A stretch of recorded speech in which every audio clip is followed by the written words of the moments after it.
और तब मसीह की ज्योति तुम पर चमकेगी। इसलिए ध्यान से देखो कि कैसी चाल चलते इसलिए हो। ध्यान से अपने आप को देखो कि तुम कैसी चाल चलते हो। हालेलुया।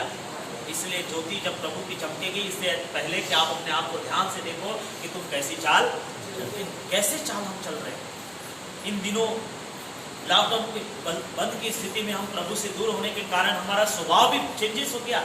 आप देखो अपने आप को कैसी चाल चलते हो, और एक अच्छे चाल चलन को, एक अच्छे वातावरण को, एक अच्छे व्यवहार को अपने अंदर धारण करो। आगे वचन कहता है, निर्बुद्धियों के समान नहीं पर बुद्धिमानों के समान चलो। आगे पढ़ी दीजिए। निर्बुद्धियों के समान नहीं पर बुद्धिमानों के समान चलो। हाँ, निर्बुद्धि लोगों के समान नहीं, बुद्धिमानों के समान चलो। अवसर को बहुमूल्य समझो। अवसर को बहुमूल्य समझो, क्योंकि दिन बुरे। हालेलुया। अवसर को बहुमूल्य समझो क्योंकि दिन पूरे दिन है, महामारी का दिन है, और कई प्रकार के समस्याओं परेशानी हमारे जीवन में आ रहा है, पूरे दिन चल रहा है। ऐसे दिनों में हमको बुद्धिमानी से चलना है, अवसर को बहुमूल्य समझना है और प्रभु के काम को पूरा करना है। हालेलुया। हाँ, और आगे देखिए। इस कारण निर्बुद्धि न हो। इस कारण निर्बुद्धि ना हो, पर ध्यान से समझो कि प्रभु की इच्छा। पर ध्यान से समझो कि प्रभु की इच्छा क्या। निर्बुद्धि मत हो, कोशिश करो प्रभु तेरी इच्छा क्या है, क्या करूं मैं इन दिनों, कैसे आगे बढ़ूं प्रभु तेरी महिमा में। आप इन्हीं बातों का कोशिश करो, इन्हीं बातों का ध्यान करो।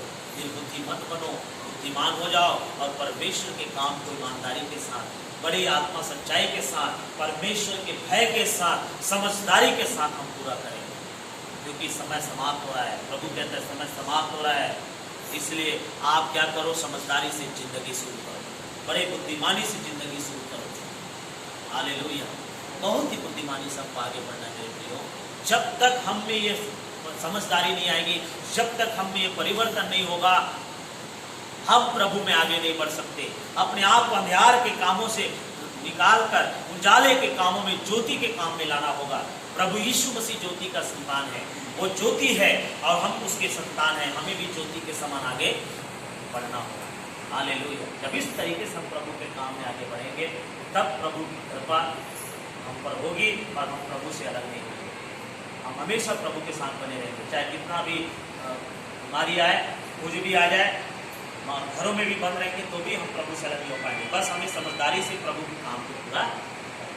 इसलिए मूसा की प्रार्थना को आप देखिए, मूसा क्या प्रार्थना करता है। उन दिनों की प्रार्थना है जब मूसा लोगों की अगुवाई को लेकर चल रहा था, तब मूसा ने प्रार्थना किया। भजन संहिता की किताब आप निकालिए, 90 अध्याय और उसके 12वें वचन को आप पढ़िए, तो मूसा ने एक प्रार्थना किया, बोला प्रभु हमको बुद्धिमान बना दे। और क्या बोला देखिए, वचन पढ़ेंगे तो समझ में आएगा। भजन 90:12, हमको अपने दिन गिनने की समझ दे। हमको हमारा दिन गिनने का समय दे, समझ दे। दिन, कौन सा दिन गिनने का? अब हमारा दिन कितना दिन और बाकी है, ये गिनने का हमको समझ दे प्रभु, कि हम बुद्धिमान हो, ताकि हम बुद्धिमान हो जाएं। हालेलुया। यीशु मसीह अपना दिन जानता था कि अब मेरा समय आ गया, मुझे कुछ करना है, जाना है। इसलिए उन्होंने कई बीमार लोगों को सुसमाचार सुनाया, कई दुष्ट आत्मा के सताए हुए लोगों को चंगा किया। पतरस को भी मालूम था, उन्होंने भी अपना समय डेरा अब गिराया जाएगा, उसको मालूम हो गया। जैसा यीशु मसीह उसको बताया था वैसा उसको दुख उठाना है। उन्होंने भी अपना काम बड़े सचेत सावचेती के साथ, बड़ी ईमानदारी के साथ अपना काम पूरा किया प्रभु के लिए। पौलुस भी जब अपना समय जानकारी हुआ, उन्होंने कहा मैं अच्छी दौड़ कुश्ती लड़ चुका, मैं अपनी दौड़ को पूरा कर लिया, अपने विश्वास की अच्छी रखवाली कर लिया हूँ, अब समय आ गया मुझे भी प्रभु के पास जाना है।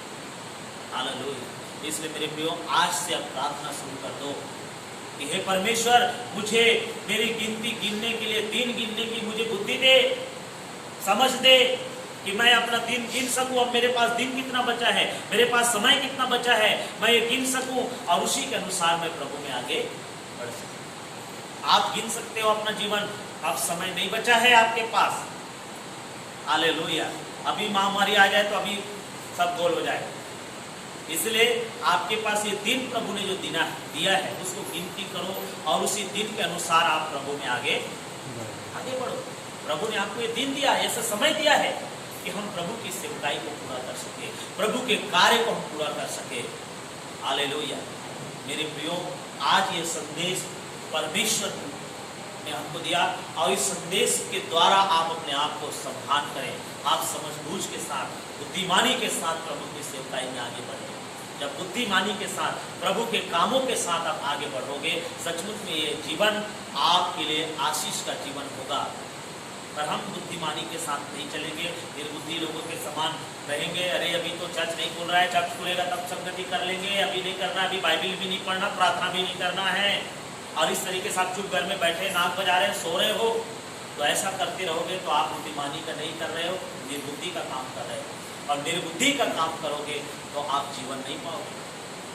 आपको जीवन में आगे बढ़ना है, उद्धार के काम को पूरा करना है, अनंत राज्य को पाना है, तो आप जहां भी हो, जैसे भी हो, परमेश्वर के वचन के साथ, प्रार्थना के साथ आगे बढ़ते जाइए। उसकी इच्छा को पूरी करते हुए आगे बढ़ते जाइए, तब प्रभु आपके साथ रहेगा, प्रभु आपको आशीष देगा।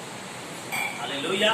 इसलिए आप प्रार्थना करो कि प्रभु मेरा दिन गिनने का समय मेरे को दे दो, ताकि मैं बुद्धिमान हो जाऊं, क्योंकि मेरे पास दिन समय कम है, तो मैं समय कम है तो इसी कम समय में मेरे प्रभु का काम पूरा कर सकूं। इसलिए अब समय है कि आपको मुझे बुद्धिमानी से प्रभु का काम पूरा करना है, समझदारी से प्रभु के काम में आगे, तब प्रभु का काम हमारे जीवन में पूरा होगा और हम प्रभु के राज्य को बढ़ा पाएंगे। हालेलुया। इसलिए ऐसे संकट काल में, ऐसे संकट काल में बड़े बुद्धिमानी से आगे बढ़ना है। तो इन सारे वचन के द्वारा प्रभु आप सबको ब्लेसिंग दे, आप सबको आशीष दे। God bless you. आइए समझदार प्रभु परमेश्वर